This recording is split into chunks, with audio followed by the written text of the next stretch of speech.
Kinabukasan ay tinawagan ko agad si Ali upang makipagkita sa kanya upang masimulan na namin ang aming gagawin. Tuwang-tuwa ako nang pumayag siya at nagkaroon din ako ng pagkakataon na maisagawa ang mga plano sa loob ng 3 araw.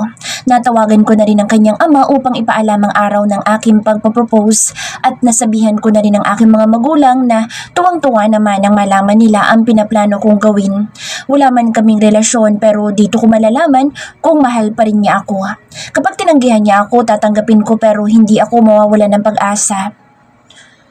Dumating ang araw ng aking pagpropose at tila ba ngayon pa ako nakaramdam ng matinding takot. Napakaraming gumugulo sa aking isipan. Paano kung hindi ako tanggapin ni Ali sa kanyang buhay? Parang sasabog ang aking dibdib sa sobrang takot at kabang aking nararamdaman. Lahat ay handa na pero bakit pakiramdam ko ay ako ang hindi makahanda? Natatakot ako sa maaaring isagot sa akin ni Ali. Natatakot akong malaman na baka hindi na ako mahal ng babaeng itinitibok ng aking puso. Ipinilig kong aking ulo at pilit iwinawaksi ang negatibong pumapasok sa aking isipan. Nararamdaman ko na mahal din ako ni Ali kaya naniniwala akong tatanggapin niya ako upang makasama niya sa habang buhay. Mahal na mahal ko si Ali ngunit kung tatanggihan niya ako ngayon ay wala na akong magagawa pa kung hindi ang magpakalayo-layo. Yun ang usapan namin ng kanyang ama. Nangako ako sa kanya na oras na tanggihan ako ni Ali ay hindi ko nagagambalain pa ang kanyang anak at magpapakalayo-layo na ako. Kaya ngayon ay halos mawalan ako ng ulirat sa isiping maaari niya akong tanggihan at baka ito na rin ang huling araw na masisilayan ko ang babaeng dahilan ng pagtibok ng aking puso. Napailamos ako sa aking sarili at napamura na lamang. Aaminin kong natatakot ako sa magiging sagot sa akin ni Ali mamaya. Magdamag akong nagdarasal na sana ay mahal din ako ni Ali dahil ako mahal na mahal ko siya ng buong puso. Nakatitig ako sa entrance ng hotel nang maya-maya lamang ay natatanaw ko na siyang naglalakad at kasama ang aming anak na si Edison Mondragon. Hinayaan ko siyang lumakad hanggang sa makarating sa pinakagitna ng lobby ng hotel at nagsimula ng tumugtog ang musika, ang unang hudyat ng aking mga plano. Nagsimula akong kumanta habang nakatitig sa napakagandang mukha niya mula sa hindi sa kalayuan. Lumingon-lingon siya at pumihit sa kabila dahilan upang mapatalikod siya sa akin. Alam kong hinahanap niya ako pero hindi niya ako mahanap o hindi ako mahanap ng kanyang mga mata. Unti-unti akong lumapit at nakita ko kung paanong napatigil siya at hindi na makakilos pa nang maramdaman niyang nasa likuran na niya ako. Nangingilid ng aking mga luha, isama pa ang kabang aking nararamdaman. Sana lang ay maganda ang kahinatnan ng mga mangyayari ngayong araw na ito dahil kung hindi lalayo akong luhaan at baka hindi ko kayanin na mawalay sila sa akin at mabaliw na lamang ako. Naramdaman kong unti-unti siyang humaharap sa akin. Nagulat ako nang makita ang kanyang mukha na punong-puno ng luha. Gustong-gusto ko siyang yakapin ng mga oras na iyon ngunit hindi ko magawa. Agad kong pinunasan ang mga luhang dumadaloy sa kanyang pisngi na nagmumula sa namumulan niyang mga mata at pagkatapos ay hinimas ko ang kanyang mukha habang ipinagpapatuloy ko ang aking pag-awit at iniaabot sa kanya ang hawak kong bulaklak. Oh Lord, salamat po tinanggap niya ang bulaklak. Magandang panimula ito. Nang matapos akong kumanta ay nagsalita na ako gamit pa rin ang mikroponong aking hawak. Ali, baby ko. Sa harapan ng lahat ng taong naririto, gusto kong malaman mo na mahal kita at handa kong gawin ang lahat para sa'yo. Gusto kitang makasama habang buhay. Gusto kitang alagaan at mahalin habang buhay. Kayo ng ating anak. Sana'y tanggapin mo ang pusong nangungulila at nagmamahal ng tapat sa'yo.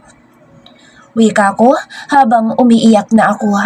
Marahil ay dahil sa takot na aking nararamdaman na maaring niya akong tanggihan at nangangalugan lamang iyon na ito na magiging huli naming pagkikita.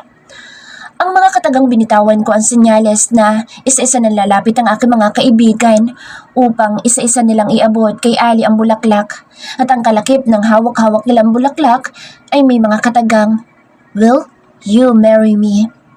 Lumuhod ako sa harapan niya nang hindi niya napapansin habang isa-isa niyang tinatanggap ang mga bulaklak at note na iniaabot sa kanya ng aking mga kaibigan.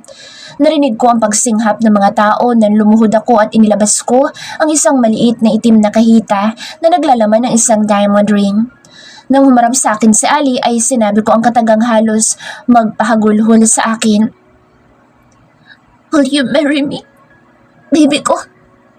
Napatakip siya ng bibig at tuloy-tuloy na lumuluha sa aking harapan at hindi nagsasalita.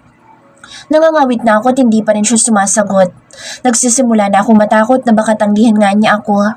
Natatakot akong mawala siya sa buhay ko kaya unti-unti nang tumulong aking mga luha. Hanggang sa isang matikas na boses ang pumailan lang sa buong lobby ng hotel ang lalong nagpahagulhol sa akin. Nakaluhod pa rin sa harapan ng babaeng pinapangarap kong maging kabiyak at naghihintay ng kasagutan.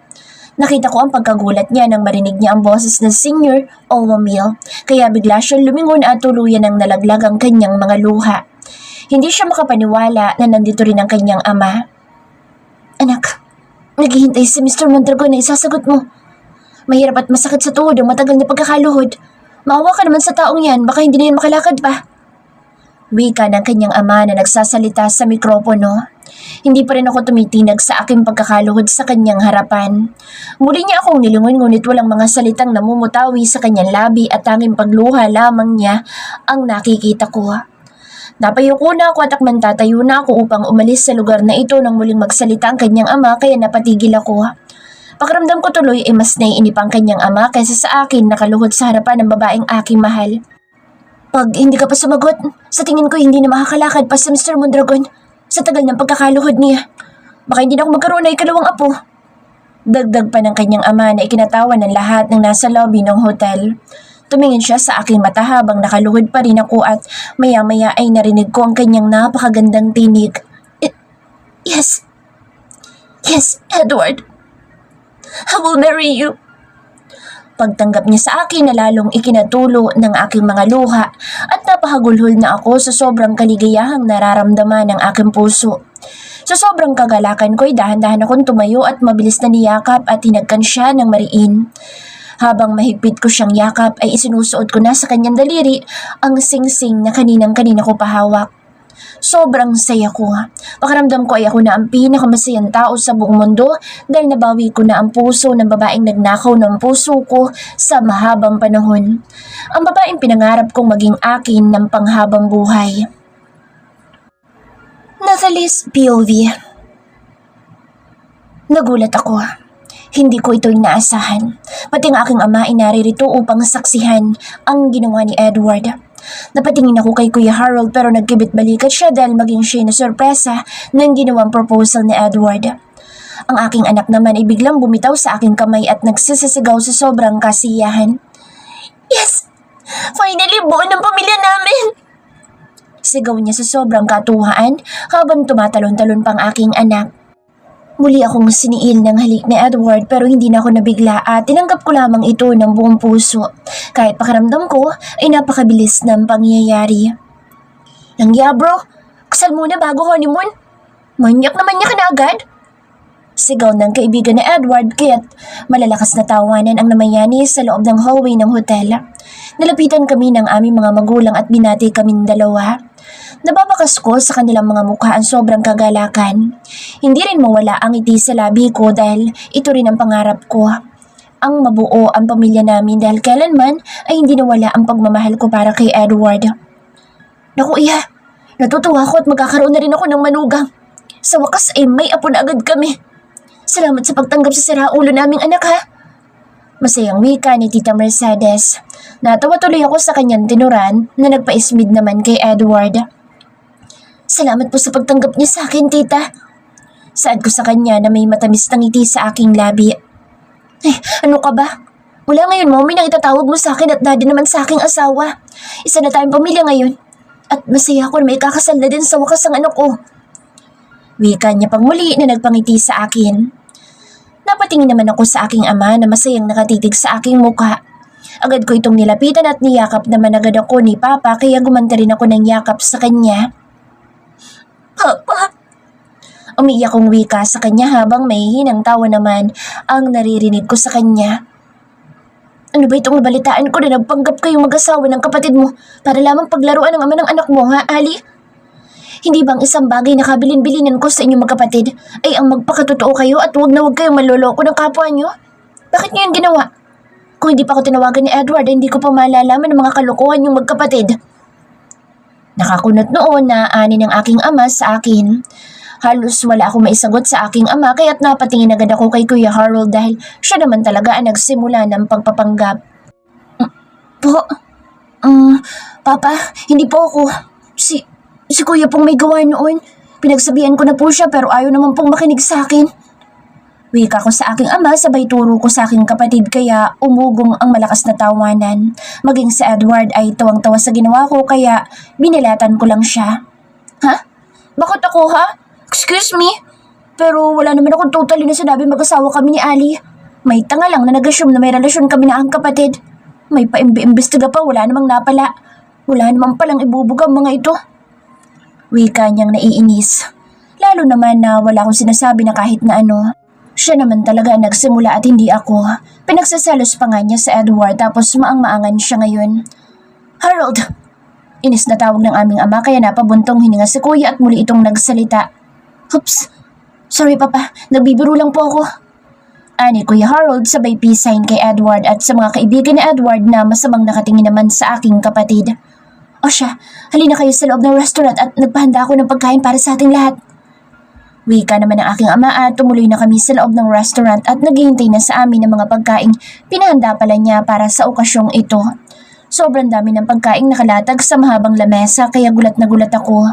Talagang pinaghandaan ito ng aking ama at tila ba alam na niya kung ano ang isasagot ko. Masaya naman ang lahat habang kumakain kami. May mga ilang pasaring lang ang kuya ko at sa Edward sa isa't isa pero alam ko naman na biruan lang ang lahat. Mahilig kasi talaga manginis ang kuya ko pero mabait naman yan kapag nakilala nila ng lubusan. Mapang-asar lang talaga. Balae, kailan ba natin itatakda ang kanilang kasal? Tanong ni Mommy Mercedes sa aking ama. Gusto ko po sana itong linggo ding ito. Mabilis na sagot ni Edward kahit hindi naman siya ang tinatanong. Naging dahilan din para mapatitig ako sa kanyang muka na halatang hindi na makapaghintay pa. Itong linggo agad, hindi ba parang masyado siya nagmamadali na maikasal kami? Atat ka lang, Mr. Mondragon? Takot ka bang maagaw ang kapatid ko ng iba? Grabe, 1 linggo lang gustong maikasal agad kayong dalawa. Wala man lang magandang preparasyon para sa inyong kasal? Sabat naman ang kapatid ko na tila ba nangaasar na naman. Grabe ka bro, kulang na lang sabihin mo bukas na bukas din, pakakasalan mo na sa Ali. Wika naman ni Gabi na kaya malakas na tawanan ng mga magulang namin ang maririnig sa loob ng restaurant. Baka alam nyo ba ha, ang tagal ko kayo naghintay. 5 taon akong nagtiis, baka nakakalimutan ninyo. Inis na sagot naman ni Edward sa kanyang mga kaibigan na ikinatawa ko ng mahina kaya napatingin sa akin ang laking pakakasalan ko soon. Konting hiya naman. May pakitang atat na atat kang pakasalan ng kapatid ko. Palibasa, takot ka na baka magbago pang isip niyan. Hindi na nga agad nakasagot kanina eh, di ba? Pangiinis na naman ang kapatid ko kay Edward. Napapailing na lamang ako ng aking ulo sa mga kaibigan ko. Kinunuton lang ni Edward ng noong kapatid ko. Pagkatapos ay hinawakan at pinisil niya ang aking kamay at nagtama ang aming mga paningin. Ramdam na ramdam ko sa buong katawan ko ang tila ba kuryenteng dumaloy sa aking buong katawan nang muli niyang pinisil ang palad ko. Ramdam kong pulang-pulang aking mukha kaya yumuko na lamang ako upang itago ito pero hindi ko maiwasan ang hindi mangiti sa kanya ng matamis. Sa tingin ko, itatakda natin ang kasal nila sa darating na buwan. Wika naman ni Daddy Simon na ama ni Edward. What? But Dad, I don't think I can wait that long. If I can marry her now, why should I have to wait that long? Naiinis na wika naman ni Edward na nakakunot ang noo sa kanyang ama. Tawang-tawa naman ako sa kanya dahil nakikita ko talaga ang kaseryosohan sa mukha niya na gusto na niyang magpakasal agad kami. Kanya, masyado ka talagang atat na atat pakasalan ng kapatid ko ha? Ani ng aking kapatid na sadyang ipinarinig kay Edward kaya napapailing na lamang ako at tinitigan ko si Kuya ng masama. Natawa lang sa akin si Kuya at kinindatan pa ako. Ang hilig talaga niyang magpagalit. Pakailan mo ba ha? Ikaw bang ikakasal? Palibasa wala kang love life kaya bitter ka. Inis na sagot naman ni Edward sa aking kapatid. Sasagot pa sana si Kuya Harold nang sigawan silang dalawa ni Papa. Tumahimik ka kayong dalawa?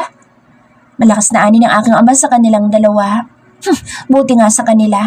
Natahimik naman ang lahat hanggang sa magsalitang muli ang aking ama ng mahinahon ng kanyang boses.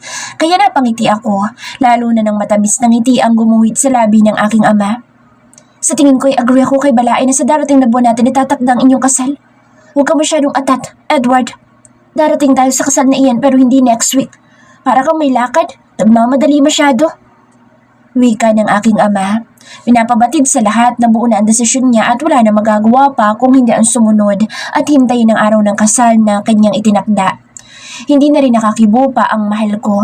Natawa na lamang ako nang biglang nanulis ang uso niya na parang bata dahil sa sinabi ng aking ama. Naging masaya ang araw na ito lalong-lalong na sa aking anak na walang ginawa kung hindi ang kumanta. Mukhang nakuha niya ang ganda ng boss ng kanyang ama. At sabi rin nila ay may angkin din akong galing sa pagkanta kaya siguro maganda din ang boses ng aming anak ni Edward. Araw ng pinakahihintay ng lahat, ang araw ng aming kasal ng aking pinakamamahal na si Edward. Nakahanda na ang lahat. Suot-suot ko na ang pinakamahal na wedding gown na pinasadya pa ng aking mapapangasawa sa isang pinakasikat na wedding gown designer sa Europe.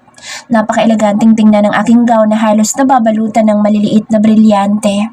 Pakiramdam ko ay isa akong prinsesa sa isang fairy tale na may happy ending. Sinipat-sipat ko ang aking suot at ang aking mukha sa salamin at napangiti ako sa aking nakikita. Napakaganda ko ngayong araw na ito. Ako na yata ang pinakamasayang babae sa mundo ngayong araw na ito dahil mamaya lamang ay magsisimula na ang seremonyas ng aming kasal. Maya-maya ay may kumatok sa aking silid kaya napalingon ako dito. Ali anak, naghihintay na silang lahat sa simbahan. Nakahanda ka na ba? Wika ng aking ama. Napangiti ako nang makita ko si Donna sa kanyang likuran nang bumukas ang pintuan. Ang aking best friend na ngayon ay ang aking maid of honor na napakaganda sa suot-suot niyang gown. OMG BFF! Napakaganda mo! Para kang diwata sa sobrang ganda! Tuwang-tuwang wika ng aking kaibigan. Grabe ka naman BFF! Pero salamat! Nakangiti kong wika sa kanya. Halina kayo at baka mahuli pa tayo. Kanina pa sila nag-aantay sa simbahan at ang groom mo. Baka magkanda-ihi yun sa kabana, baka hindi mo siya siputin sa simbahan. Kaya't pumunta na tayo sa simbahan. Litanya ng aking ama na tumatawa-tawa pa. Natatawa ako habang naiiling ako sa aking ama. Mukhang excited din ang aking papa sa araw na ito. Ramdam ko ang kasiyahan ng aking ama na ikakasal na ako. Alam kong hangad niya lamang ang kaligayahan ko kaya nakipagsabuatan din siya kay Edward noong araw na nag-propose ito sa akin. Makalipas ang 15 minutos ay maayos kaming nakarating sa simbahan kung saan gaganapin ang aming kasal na Edward. Namangha ako sa napakagandang ayos ng harapan ng simbahan. Talagang ginastusan ng napakalaking halaga ang araw na ito ng aming mga magulang. Naririnig ko mga sigawan ng tao sa labas. Dumating na ang bride, magsaayos na kayo ng pila. Dinig ko sabi ng isa sa coordinator ng aming kasal. Nakatayo ako sa labas ng pinto ng simbahan at nakatitig lamang sa saradong pintuan nito habang ang aking puso ay ayaw kumalma sa pagtibok na tila ba aatakihin na ako sa puso sa sobrang bilis at lakas ng tibok nito. Maya-maya pa'y unti-unti nang bumukas ang malaking pintuan ng simbahan at narinig ko na ang malamyos na awitin na nanggagaling mismo sa loob. Nagsimula na kami lumakad ng aking ama at habang papalapit ako kung saan naghihintay ang lalaki mahal ko, ay wala ring tigil ang pagtulo ng masaganang luha sa aking mga mata. Masaya ako anak, at nakikita ko kung gaano ka kasi ngayon. Mag-isa kang mabuting asawa at ina sa kanila, at ang inyong pagsasama ay magtatagal ng panghabang buhay. Naiiyak na saad ng aking papa. Habang palapit kami ng palapit ay nakikita kong aking kuya na nakatayo sa tabi ng aking mahal na naghihintay sa aking pagdating. Isang matamis na ngiting ibinigay sa akin ng aking kapatid habang nakikita kong katulad ko ay lumuluha din ng aking mapapangasawa. Inabot ng aking amang aking kamay kay Edward at nagsalita ito sa kanya. Pakamahalin at pakaingatan mo sana ang aking anak katapo. Ipinagkakatiwala ko na sila sa'yo. Nawa ay maging matagumpay ang inyong pagsasama at magtagal ng panghabang buhay. Tura ng aking ama sa aking magiging asawa. Inabot ni Edward ang aking kamay at sumagot sa aking ama na matamis na nakangiti kay Edward. Makakaasa po kayo, papa. Namamahalin at taalagaan ko ang aking mag-ina. Magiging lakas po namin ang isa't isa upang mapanatili namin ang masaya at matagal ang aming pagsasama. Ipinapangako ko din po na wala na akong ibang mamahalin pa habang buhay. Wika niya habang umiiyak kaya't napaiyak na rin ako sa kanyang tenuran. Bakla ka ba't iyak ng iyak dyan? Pang-asar na wika ng kapatid ko kay Edward kaya't isang malakas na sikong ibinigay sa kanya ni Edward. Aray ko, sira ulo ka ha? Galit niyang asik sa akin sa mahinang tinig. Tumahimik ka nga dyan. Salamat ka't kapatid ka ng baby loves ko. Kung hindi, kanina ka pang bumagsak dyan sa sahig. Inis na wika ni Edward sa mahinang tinig din. Subukan mo kung ayaw mong basagin ko din ang mukha mo. Sagot naman ng aking kapatid. Magstigil kayo. Pabulong kong wika sa kanila. Maya-may tumikim ang pari at sabay-sabay kaming napatingin sa pari na magkakasal sa amin. Narinig namin ang tawanan ng mga tao sa loob ng simbahan kaya't napatingin kami sa lahat ng tao na tumatawa na nasa loob ng simbahan. Pasensya na po, Father. Sige po, itutuloy na po namin ang kasal. Paghingi ng depensa ng aking kapatid. I, Edward Mondragon, take you, Natalie O'Meal, to be my wife.